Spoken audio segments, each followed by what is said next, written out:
Guess who has two thumbs and avoided jury duty for the whole month? This guy. It was a big, I don't know what to call it, something hanging over your head there. Yeah, well, it was. Every Friday I have to learn if I go get yeah. that. So now this week, then I can go get new tires on my car, and that's what I really want to spend all my money on. But Oh, that's exciting. yeah, it's like a couple $1,000 just gone, just sure. Because the nice thing is when it's over, it'll be just like it was before it started. I know. Which, as my wife pointed out, that's the point, because you didn't end up in a ditch because your tires have. They're not. I could probably ride them for another year, I bet. Mm-hmm.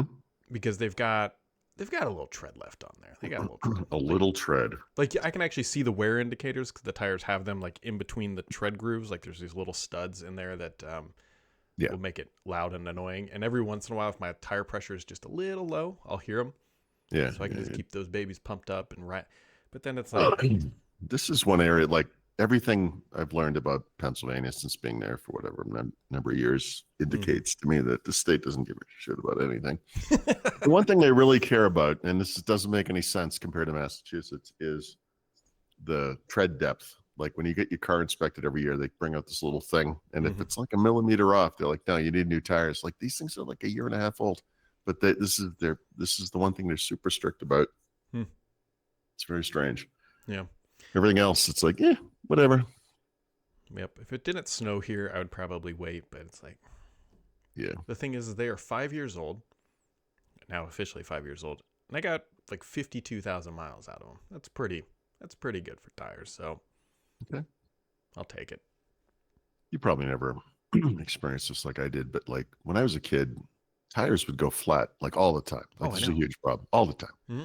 And I mean, especially from a summer job I had, but I got really good at changing tires. And now, I don't know, I don't know how it changed, when it changed. I mean, I swear to God, when I was a kid, you could still get tires that had like I don't know what you call it. Like it was like a bladder inside the thing that was with like had the air in it or something. Like, they still had cars like this somehow.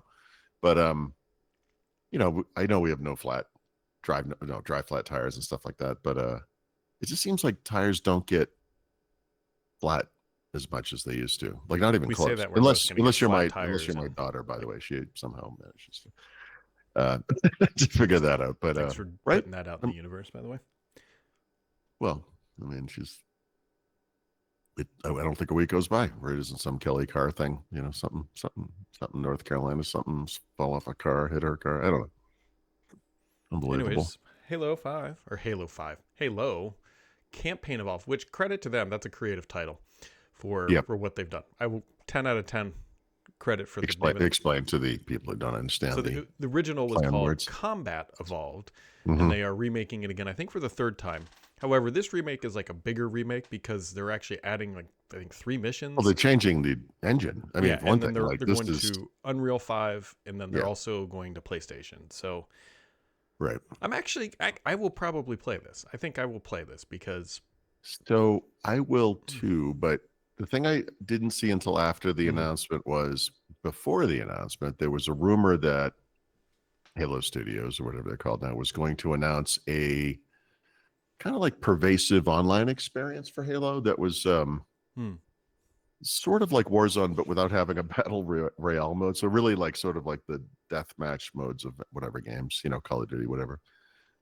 It sounds like the thing I've been asking for with Call of Duty, like just give us an online space and all the weapons, all the environments, all the maps, whatever. And then they announced this. And of course people are like, well, okay, but what about multiplayer? Because it sort of had multiplayer, but Halo multiplayer didn't come into its own until the second game. And they're not talking about that, of course, but I think that makes sense to me, right? So, yeah, I'm fine with no multiplayer. I think this is the first big experiment, right, of going over to Unreal, and so they're not trying to just ram it into a finish line. Like, look, the campaign's the easiest thing to ship with this kind of. Well, it's also this game is from a different era. The focus was multiplayer at the time. This is something Call of Duty still struggles with this, right? I mean, every game has some single player experience, and I'm sure for some people that is something, but I don't even half the time I don't even pay attention to it. But yeah, that first game, it's iconic. I mean, my only problem with it is that if you think of it as like this linear thing where you go forward to some thing. The second half of the game is you going out of that thing, like like it's the same environments basically, but I guess they've added a bunch to it. Like you can get in like vehicles and drive them like you couldn't into later games and do things, so it's like, better graphics. It's cross-platform, cross-play if you have friends on different devices. That's cool. And then new like prequel levels and stuff.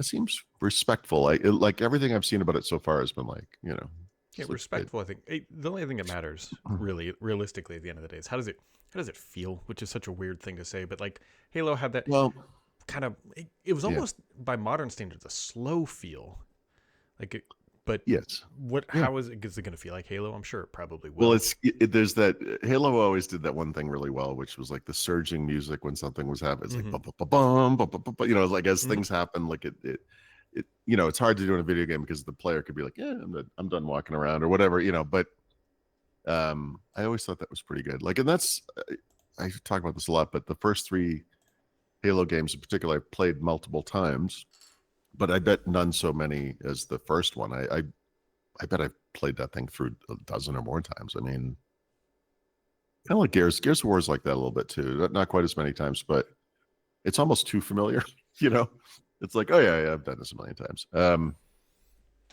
curious. I mean, I will. I mean, I'll definitely give it a shot.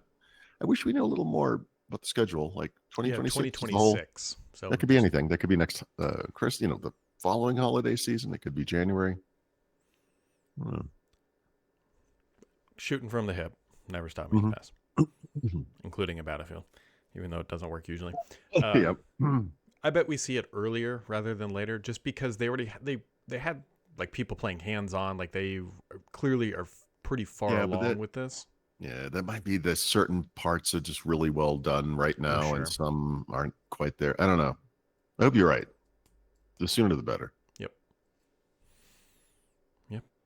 I don't know. I guess that's all we got, right? Yeah, but anyway, it looks good. Looks good. That's what Halo's or AI is going to be, a little Halo bot thing floating around. Or did that come in the blorb? Blorb.